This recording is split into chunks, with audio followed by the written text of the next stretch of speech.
that's good stuff. No, excuse me, I didn't see you there. Esteemed members of the courts, welcome to the Tactical Verdict. This is the channel where we pass judgment on games based on their combat, and their combat alone. Story? Don't care. Art? Don't care. Music? Don't care. Animation? Couldn't give a flying poop. Here's the Tactical Verdict rating scale. On the bottom, tactically weak.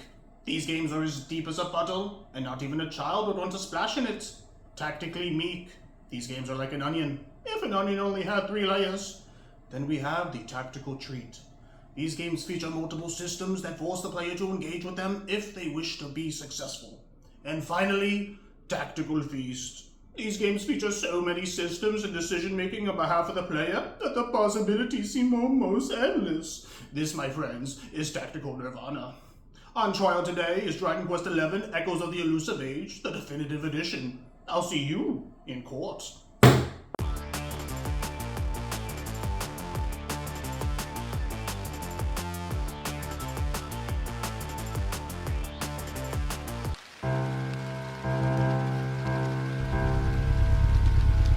First up on the docket is the Luminary, aka Trunks. I mean, am I the only one who sees this? You slap some purple hair on this guy and I might just start watching DBZ all the way from start to finish once again.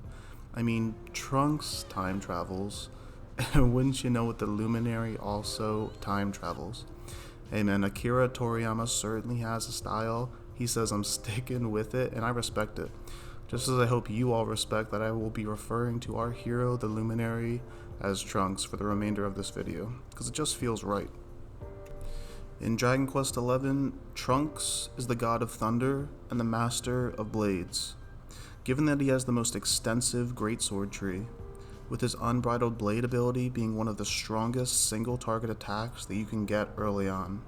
And when unlocking nodes in the sword weapon skill tree, Trunks gains access to devastating abilities such as Sword Dance, which hits a group of enemies at random for 1 to 4 hits, dealing sizable damage, and given the multiple hits, great for a chance to crit. And just like all abilities that target enemies indiscriminately, it's great for boss battles where there's typically only one target. Then there is our hero's Blade of Ultimate Power ability, located at the very top of his skill tree, which, while not as strong as Sword Dance, can be an effective choice against enemies with high physical resistance, as it deals solid non-elemental damage. Trunks' other notable abilities are Giga Slash, which targets all enemies on the field with a solidly strong lightning-based attack. And then there's Kazap, which deals lightning damage to a group of enemies, and in my opinion is only really worth using if you are going to be buffing the magical might of our hero. And in general, I don't necessarily recommend this, as there are better characters and better options when it comes to using magic. And the last major notable skill for Trunks is his Omni Heal. This ability straight up makes Trunks one of the best healers in the game, even outclassing Serena if you have the MP to cast this. For maybe the first third of the game, I was not aware that these AoE heals, including Omni Heal, targets your backline party. It actually blew my mind when I figured this out, because I've never seen this in a game where an AoE heal will target even your inactive party members. Absolutely blew my mind, and it is huge for the strategy in this game.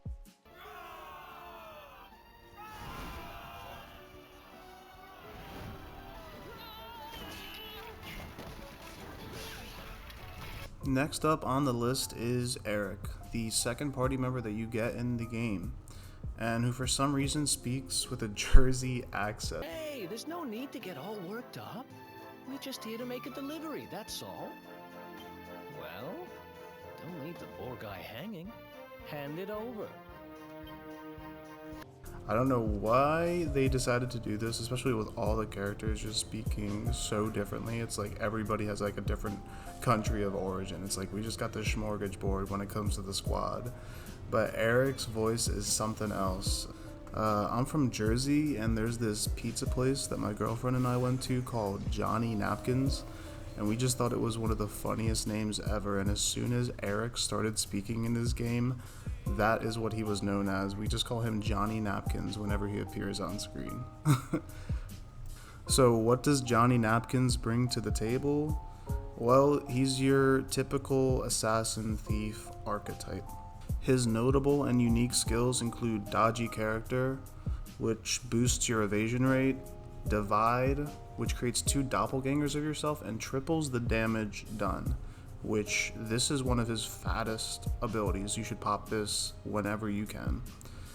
Critical Acclaim, Critical Claim, which guarantees a critical hit. This is really nice against bosses if you just want to land one massive hit and make sure that it lands. And then Boulder Bringer and Mountain Mover, which are not skills in his tree. These are skills that he learns when leveling up. And I think they're nice to just kind of pop on an enemy or a big boss just to have some damage over time while you're kind of prepping for these massive hits. That is Erik's character. You are prepping and then unleashing for massive damage. For example, one of Johnny Napkin's best skills is Dually Deadly, which removes the damage reduction from dual wielding. So what I recommend doing is going down the knives tree, making sure you learn the dual wield ability, as well as Cobra Strike and Victimizer and or Sleeper Hit and Persecutor, which the first one tries to poison the enemy, and then Victimizer hits them for 6 times the damage if they are poisoned, and then Sleeper Hit, which tries to sleep the enemy, and Persecutor, which does 6 times the damage to enemies that are sleeping and or confused. Now, the kind of setup I generally recommend for Erik for like longer battles, especially boss battles, is right out the gate, pop Dodgy Character to boost your evasion and give you a little more chance to dodge attacks. You can already build Erik to have massive evasion stats given like the gear that he's able to equip. So if you pop this, it's going to boost it even further. And Erik does not have great defense in this game, so having a high dodge chance with this character is critical. And then after that, I would recommend trying to land a Cobra Strike or a Sleeper Hit on the boss. And if you can do this, the very next thing you want to pop is Divide, which will triple your damage done. And then you'll hit the boss. Preferably, the boss will have sap on it. And maybe if you can get an Oomful on Erik before you actually hit Victimizer or Persecutor, you're going to hit for insane damage, especially with the Dually Deadly skill unlocked, which removes the damage reduction from dual wielding, as I said. This is a must-have ability, and it makes Erik just an absolute menace on the field. He is a really good pick if you want to execute high single-target damage. Now, Johnny Napkin's major other notable skill is Half Inch, aka the steal in this game. Erik is the only character that can steal in this game, and honestly, if you're playing with the harder monster restrictions, you're going to be one of stealing as much as you can from common enemies and or bosses, because in order to get through some of this content without like grinding your head off, you are going to need fat loot. I'm talking +3 everything. Well, maybe I'm exaggerating a little bit, but you need to be fully prepared for these fights because they are not a joke. These enemies will slap you around. They will slap the shit out of you if you are not prepared.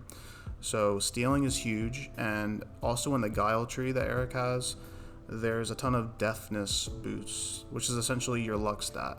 So if you have skill points to spare and you want to like opt out of damage, which is what I did for Erik, I mainly just boosted his deafness and evasion, and I was stealing like crazy. That's what I mainly used him for. But like if before a boss battle you want to respec into everything I was just describing before that gives you that high single target damage, that wouldn't be a bad option either. But I would say when you're in the field, just kind of like maybe in a new area, when you're going through the story, I would recommend keeping deafness high and stealing with Erik as much as you can, because you are going to need it. Oh, I'm not done. Not by a long shot.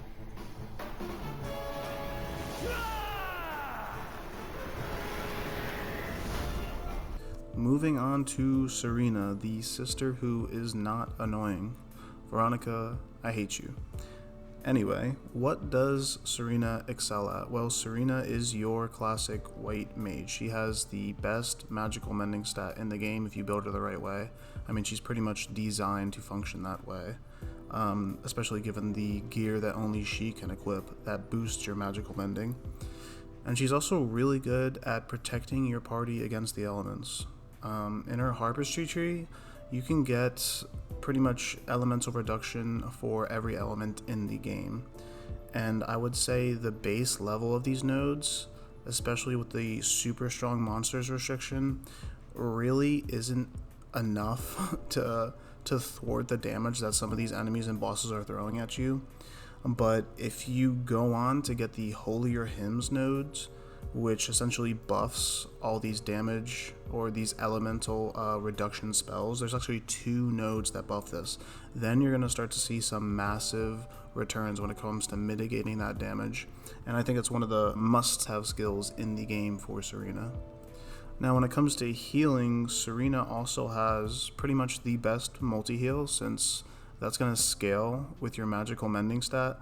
So this thing is really, really good as long as you're up to date and keep maxing out that magical mending. If you pop this, even when your party is super critical HP, they're going to be at nearly full health, if not full health. Serena also has Kazing, which allows her to res an ally with 100% effectiveness. Now this is really useful because there's only 2 other characters in this game who eventually learn Kazing, them being Rab and Trunks. So this is really nice to have. This is something she learns natively though, and is not on her skill tree. Another must-pick skill for Serena is Grace of the Goddess. Now this is a skill that she can only put on herself, but it allows her to res if she gets killed. And this thing is really good. It lasts, I believe, 4 turns, and it's really good against, mitigating one-shots, because they happen a lot with the super hard monsters restriction, so this one is a must-get. Now, if you go down the spear path with Serena, you can also get Be Like Water, which raises your parry chance, and Counterweight, which increases your evasion to 100%, and you can just evade any massive attack, which actually is really useful, and then counterattack. If a boss is gearing up for a really big hit, and you want to avoid it 100% of the time, this can be really useful to cast. But other than that, I would not suggest going down the spear skill tree with Serena. I have her with wand and shield, and I think it's just better. She thrives as predominantly a white mage, especially when you consider that her only type of offensive magic is wind, in terms of Kaswushle's the highest level you can get with that. And I mean, Serena's magical might is so bad that is barely worth using. I mean, if there are enemies that are weak to wind and common enemies, a group of them, yeah, sure, you can cast it, why not? She doesn't have that bad damage, but I mean, it's pretty abysmal when it comes to stacking up with the rest of your party.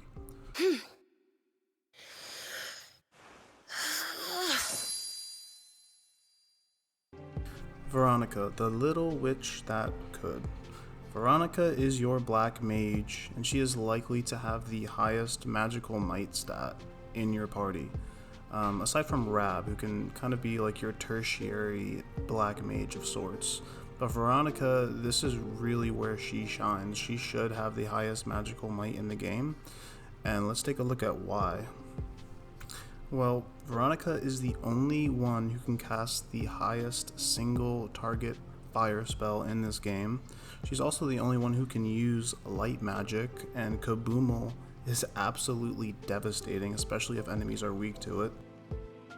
Her AoE spells are going to be better than everyone else's, just simply from the fact that her magical might will probably, and should probably, if you're playing like me, be the highest stat in the game compared to everybody else. So what are Veronica's notable skills? Well, for sure get Kafrizzle and Kaboomal. These are necessary. Get those as soon as you can.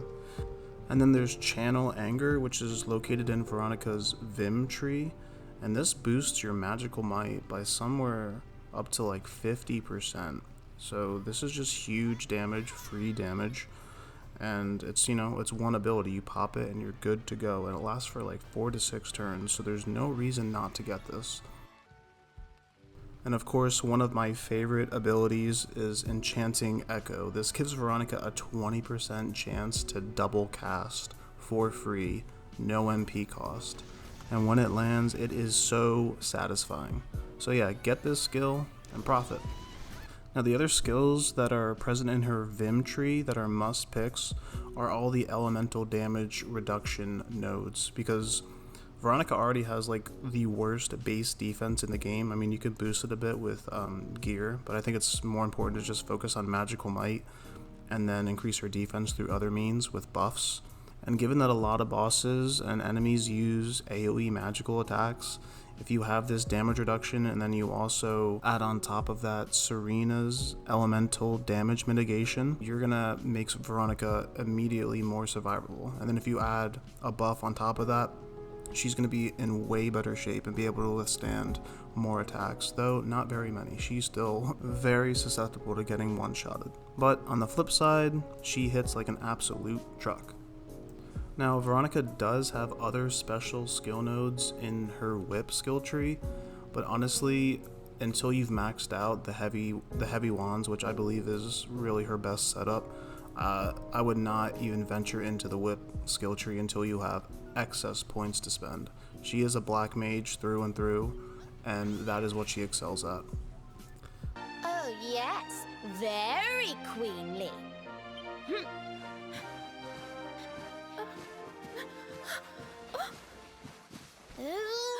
Sylvando. This guy is Yas queening all over the place, and there is nothing anyone can do to stop him.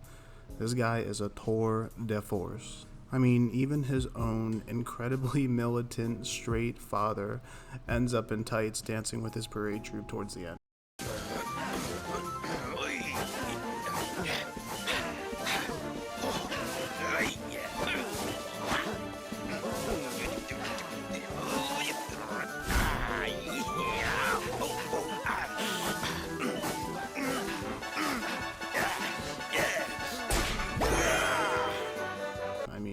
Sylvando can change anyone. Now, with that out of the way, what does Sylvando bring to the table? Sylvando, along with another character we'll be talking about in just a moment, is one of the only two characters that can really fully utilize the charm stat. Unfortunately, charm is just not very useful in this game. I mean, Sylvando does have some decently strong abilities that scale with charm, such as That's Amore. That's a skill that deals small to heavy damage to a single target with a small chance of inflicting confusion. And charm definitely does affect the damage outputted by this ability, but I mean, it's nothing impressive, and I always felt like I had better options and better characters to use. One thing I will say though is that early game, Sylvando is literally the best AoE healer because he has Hustle Dance and you can get that thing so fast. And I suggest if you're a new player, beelining it straight down his skill tree until you can get that skill, because that will quite literally save you, especially with the super hard monsters restriction. This is a necessary AoE heal skill and it scales with charm. So early game, this is really good. But I found late game it does get outclassed in terms of healing by Serena because of her insanely high magical mending stat. And of course we can't forget Trunks' Omni Heal, which is the best healing skill in the game, bar none. Even though it costs like 64 MP. So you are paying the price for that. So if you do decide to go down the charm route with Sylvando, you will get decent damage, though I find there's quite a bit of fall off. And I've also found that a lot of enemies are pretty resistant to being charmed, even when I had Sylvando's charm stat quite high. And then of course bosses are like always resistant to it. I swear I maybe landed charm like 5 times total in this game. There are some enemies like the one-eyed Cyclops in this game that are super easily charmed, but I found that most enemies were pretty resistant to it, and so I didn't love going down this tree.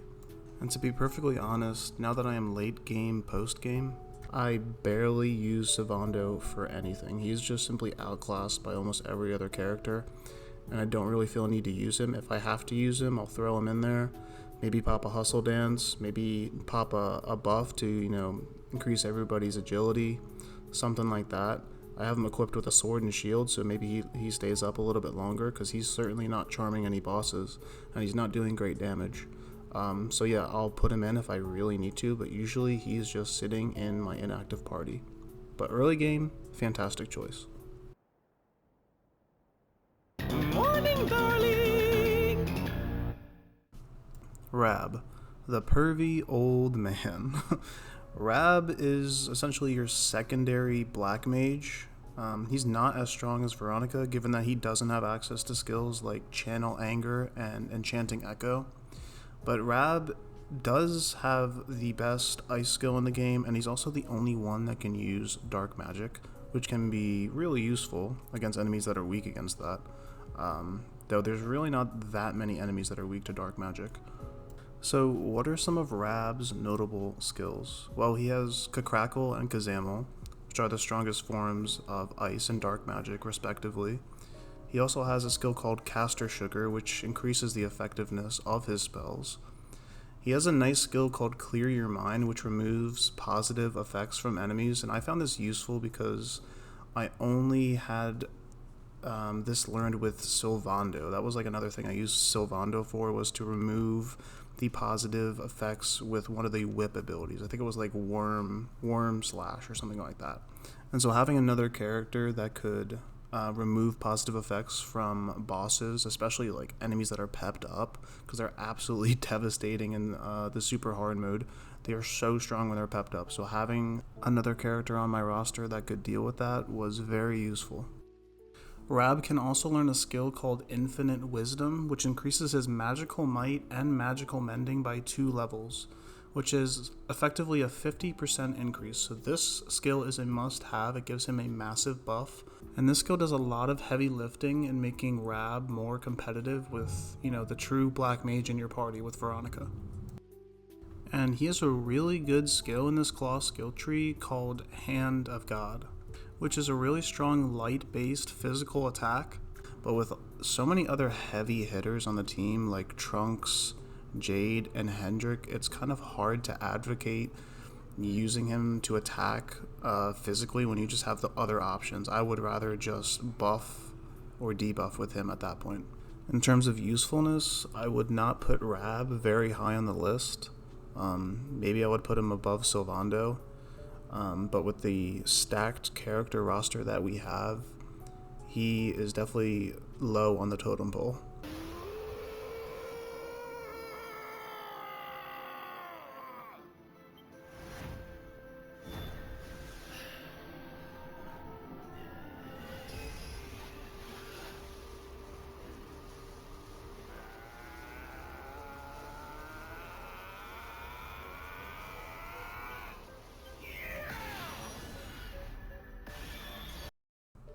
Next up on the list is Jade, who I do not have a nickname for, and I really should, as she is one of the strongest characters in the game.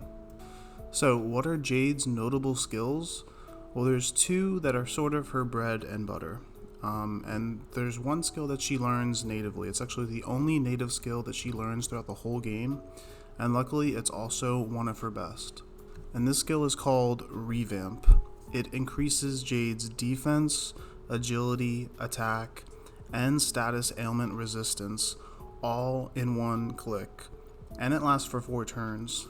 This ability is super fat. It's probably the very first ability that you want to cast on her as soon as the battle starts. And then for the other notable skill, I would suggest learning Multi-Feet, which is in her Fisticuffs skill tree, essentially her monk skill tree. This thing hits a group of enemies for 7 hits. So it does really good damage, and of course it has a great chance for crit, just given the amount of hits that are coming out. Unlike all abilities in this game that target a group of enemies at random, it's great for single target bosses where there's only one target, so you're guaranteed to have all 7 hits land on the boss. Now, some of the other notable skills that make Jade incredibly versatile is Leg Sweep, which is one of the first abilities on the Fisticuffs tree, so you can learn this right out the gate. Actually, I believe she starts with this when she joins your party. It essentially just disables an enemy and kind of leaves them flopping on the ground, and you just have like maybe 2 turns to start wailing on them. It has a pretty high rate of success. I think it might be around like 75%, and that feels right because it generally does land. And then we have Harvest Moon, which deals massive damage to flying enemies, has a really good damage multiplier, and it crits fairly often. And this move is just really nice in general because it's really one of the only moves in the game that does more damage based on an enemy type, aside from like moves that target elemental weaknesses. This is a move strictly to be used against flying enemies, and it's really effective, so it's kind of nice to just have that option, switch it up in battle. If you see a flying enemy, you're like, oh yeah, I'm definitely putting Jade in, even though, you know, she's always in the battle for me because she's so good. Now, if you decide to go down the spear skill tree with Jade like I did, there are some decent options. So like I said, her bread and butter, at least for me, is casting Revamp and hitting multi-feet. But let's go over some of the spear abilities as they do have their uses. So first skill up is Lightning Thrust. This is a spear attack that attempts to crit the enemy, and it has a pretty decent success rate. But the only issue is that if you do not land the crit, you just completely miss the attack. So this one is sort of a risky one to use. It's a decent option, especially if your target is weak to lightning. But multi-feet is almost always your better option, just simply because it does great damage, if not more than Lightning Thrust. And, you know, it's probably not going to miss. I will say though, Lightning Thrust does have its uses, especially for metal slimes or king slimes. Because if you land that crit on a king slime and you have, you know, a weapon equipped that can actually hurt the metal slime, it's probably going to one-shot it and you'll get a ton of experience. So it does have its niche uses. Now there are 2 AoE options for Jade in the spear tree as well, them being Lightning Storm and Multi-Thrust. Multi-Thrust is pretty much always outclassed by Multi-Feet, so I do not recommend using this. Lightning Storm can be used as, it freaking looks really cool. It also does lightning damage, so if your targets are weak to lightning damage, it's probably going to be a better option than multi-feet. And it also doesn't target enemies at random, so you can make sure you get an even damage distribution.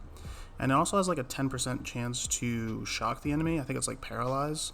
So if that lands, that's just kind of like a cherry on top. Jade also has another fantastic ability called Flashback, and this is located in one of the secret panels straight down below her skill tree. It's in the middle of the claws and the spear skill tree. And Flashback lowers Jade's defense to 1, but it also makes her invincible to all physical attacks. And it allows her to perform a counter should anyone attempt to hit her, and she performs this counter at 1.5 damage. This move is really good, as obviously it makes her invincible, and it lasts more than 1 turn, which is a nice bonus. Obviously, however, the drawback of this ability is that Jade is still susceptible to non-physical damage. So just be very aware of that before attempting to pop this ability. Now, if you go down Jade's Allure skill tree, which has attacks that scale off of Charm, she has Puff Puff, which essentially does no damage, but it attempts to beguile the enemy, it attempts to charm them. This is entirely not worth using late game, but early game, it can be quite effective. Then there's Blow Kiss. This has a 50% chance of beguiling the enemy, but it does really low damage, and outside of early game, this is also not worth using. Now for charm-based AoE, Jade gets Pink Typhoon, which can damage a group of enemies. It deals wind damage and has a 10% chance of beguiling each enemy hit. But this skill is simply too costly at 16 MP, and I don't think it's worth using over options like Multi-Feet, which cost a mere 10 MP. Now, all that being said, if you are going down the charm tree with Jade, one of the best skills is Femme Fatale. So this scales with charm, it deals really good damage to all enemies, not just a group, and it has a 10% chance to sleep on hit, while also healing Jade for 25% of the damage dealt to the leftmost enemy. Honestly, this is really the only notable skill worth getting in the charm tree.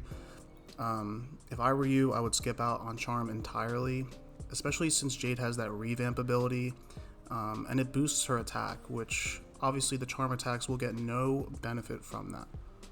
In addition to all of that, Jade has the best agility stat in the game. and that's on top of how heavy she hits. So this is why she's a must pick in my opinion. She's strictly offensive, she provides zero utility to your team, she has no spells to speak of, no buffs, no debuffs. However, her variety of attacks and high damage make her incredibly versatile into and onto herself. And this makes her one of the strongest characters in the game, especially considering that she has the best multi-buff ability in the game with Revamp. Could you hold my hand? Hendrik, the guy who's been chasing you all game long, and finally sees that he was completely wrong in his action and is like, yo dude, I'm a total bro, I'm so sorry about what happened, can I please join you? I'll lay down my life for you. The switch up that this character has is really entertaining. But I have to respect it, honestly. He's just like, yeah, I'm sorry, man. It was my fault. What can I do to make it up to you? And let me tell you, this character certainly makes it up to you. He's one of my favorite characters in the game, and he is the only character that can utilize Great Shields. So in the game, there's Shields and Great Shields, and he's the only one that can use the latter. And he's also the only one that has a skill tree for shield use in general. Which pretty much makes him the only true tank in the game. And let me tell you, if you're playing with a super hard monsters restriction, it's wonderful having this character on your front line to tank some of those hits. So what does Hendrik bring to the table? Well, in his shield skill tree, he can get Desperate Measures, which can deflect enemies' desperate attacks.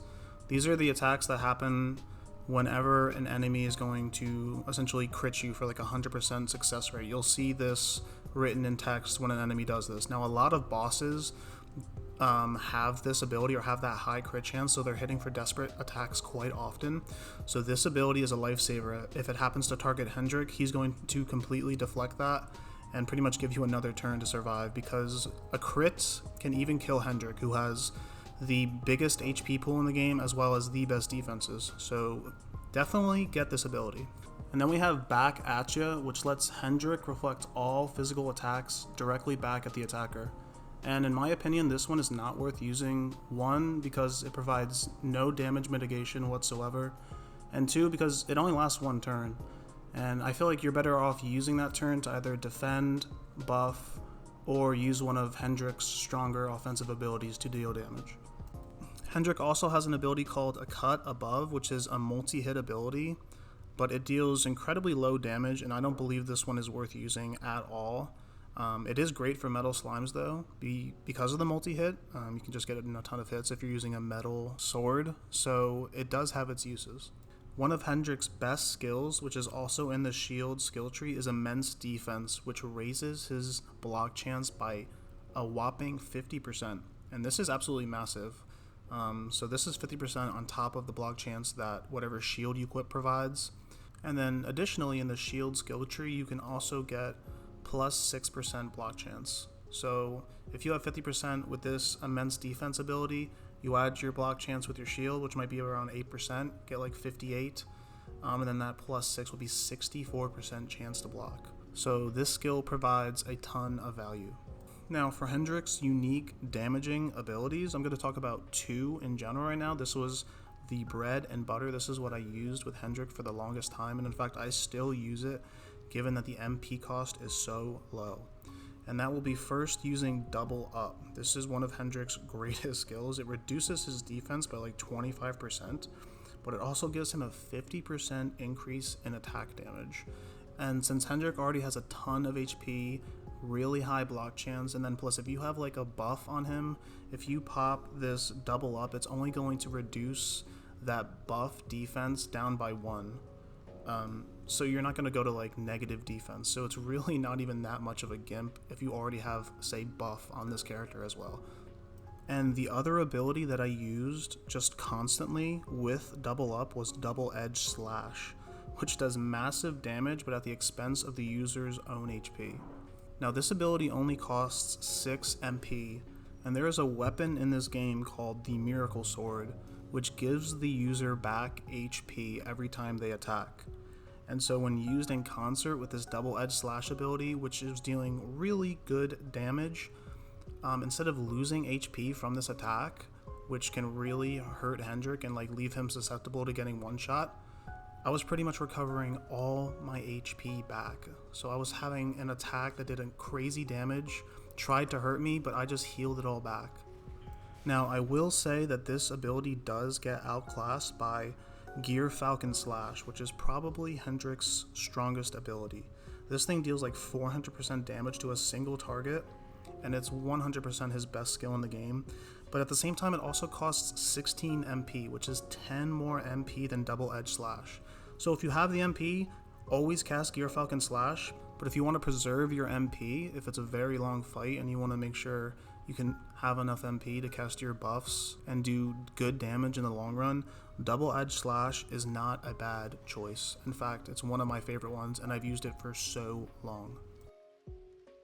Now, at some point, the Miracle Sword does just get way outclassed by better weapons, so that's when Double Edge Slash loses some of its value because you're not getting that HP back. But until that time, this is a must-pick ability, with Gear Falcon Slash being Hendrik's best ability, hands down. Aside from being a master of Great Shields, Hendrik is also the only character in the game that can utilize the Axe weapon type. And the Axe weapon type is pretty good, honestly. He gets one ability in that skill tree right away that essentially has a 50% chance to lower the enemy's defense. So this is really nice if you want to save a turn from your other characters having to cast Sap, for example. You can just straight up attack with Hendrik, get some damage out, and hopefully land that defense reduction. And then the one other notable skill I will talk about in the Axe tree is Axes of Evil. This is only like one of two of the AoE options that Hendrik actually has.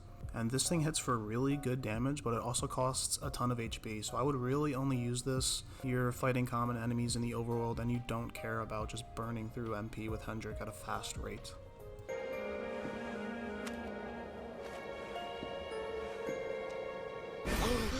Incredible! Issue 1 of the Ogler's Digest. And in mint condition. With the character roster out of the way, let's get into the key features that give the combat a significant tactical edge. Let's talk about the best feature that this combat system has to offer, and that's being able to switch your party members in and out of combat during combat.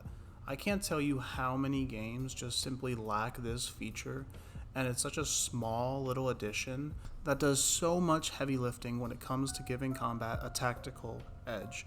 Now, FF10 has a system exactly like this, except you do not lose a turn when you switch characters in and out of combat, which really that's the best implementation of that system because you can make decisions on the fly. So Dragon Quest XI is in that way a little bit held back by not having that. But you could argue that there's actually more tactical decision making, since you have to take into consideration that you will be losing a turn if you decide to switch out one of your party members. But just having this feature present at all does so much heavy lifting, and I cannot overstate that enough.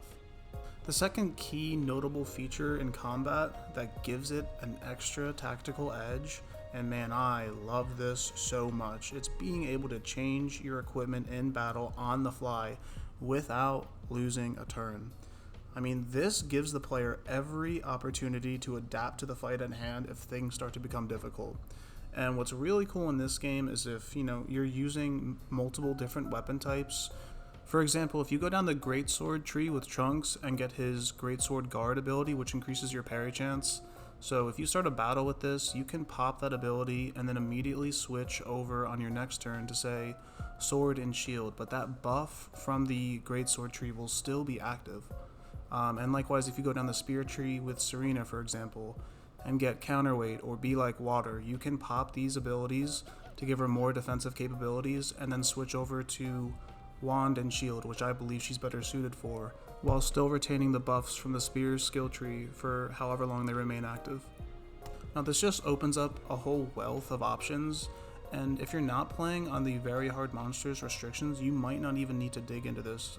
You probably won't, but given if you select the correct difficulty, being able to change your equipment on the fly adds so much depth to this combat system, and I think more turn-based games should implement this exact system whenever they can, because it's such a little, small, easy addition that adds a nice, crispy layer of strategy to the combat. Now, the other thing I want to talk about, and please correct me in the comments below if I'm wrong about this, but I have not seen this implemented in any other game, and that is in Dragon Quest XI. When you do an AoE heal, it heals even your inactive party members. And like I said in my video, this absolutely blew my mind. I think it really helps the combat to flow better as well, because I mean, if you get hit with a massive attack and maybe it leaves 3 of your characters at incredibly low HP, you can swap them out for your full health party members and then pop, say, an Omni heal or a multi heal with one of your characters, and that's going to hit your backline as well. So you know, you're not wasting a turn pulling them in where they're probably just going to die anyway because they're low health before you're able to heal them. And without this mechanic in place, I would have been getting my ass beat way more with the super hard monsters restriction, because this is an absolute lifesaver, and I'm so glad that they added it to this game. Again, let me know down in the comments below if you've seen this in any other game. You know, I've been gaming for most of my life. I played a lot of games, and I do not recall ever seeing this mechanic present. Now, the next thing I want to talk about is the crafting system, which I believe deserves a place in this discussion simply due to how necessary it is on hard mode, and how much time you'll spend interacting with it. And I have to say that the crafting system in Dragon Quest XI is one of the best crafting systems I have ever seen, because it's simple, fun, engaging, and most importantly, it is so rewarding. I mean, with +3 gear, providing significant stat boosts, and even sometimes passive effects that can make your characters a little more dynamic. Then if you pair this with the fact that you can change equipment on the fly in combat, this crafting system just perfectly feeds into the combat of this game. And it's really nice that it's a good system, because on the super hard mode, you are going to have to craft. Crafting is mandatory. There's simply no way around it. So the fact that it's actually fun and rewarding, I felt that I had to call this out. Now, one other very neat tactic that not many people may know about is that you can manipulate the skill tree in such a way that it allows you to respec a tree while still retaining any nodes in other trees once they've already been connected via the skill tree branch you are now refunding. And I know that was a mouthful, so I'm going to give you guys a little visual representation of exactly what I mean. So if you take a look at Hendrik's skill tree, you can see that we have 7 nodes unlocked in the heroism branch of his skill tree. And you can also see that we have 3 nodes leading up to that tree in the sword skill tree that allowed us to access those nodes. Now, if you were to visit a save statue and access the rectification option for Hendrik's skill tree, and you were to reset the nodes that you got in the sword skill tree, you'll notice that the nodes in the heroism skill tree remain, even though there are no nodes from the point of origin in the skill tree that are connecting to them. And now you'll notice that we're able to unlock Dragon Slash without first having to unlock Flame Slash or the adjacent node, which gives you a minor buff to your sword attack power. So this is a really sneaky way to better utilize each and every skill point that you obtain, in the hopes that you can spend it on stronger abilities while directly skipping and or forgoing some of the lesser options. So yeah, I thought this was a really neat little gimmick, especially considering that the skills in these skill nodes can get quite costly. Well folks, the evidence has been submitted in defense of Dragon Quest XI's tactical veracity. We'll now head into the courtroom of Judge Verdict to see what the man with hair like a Commodore has to say.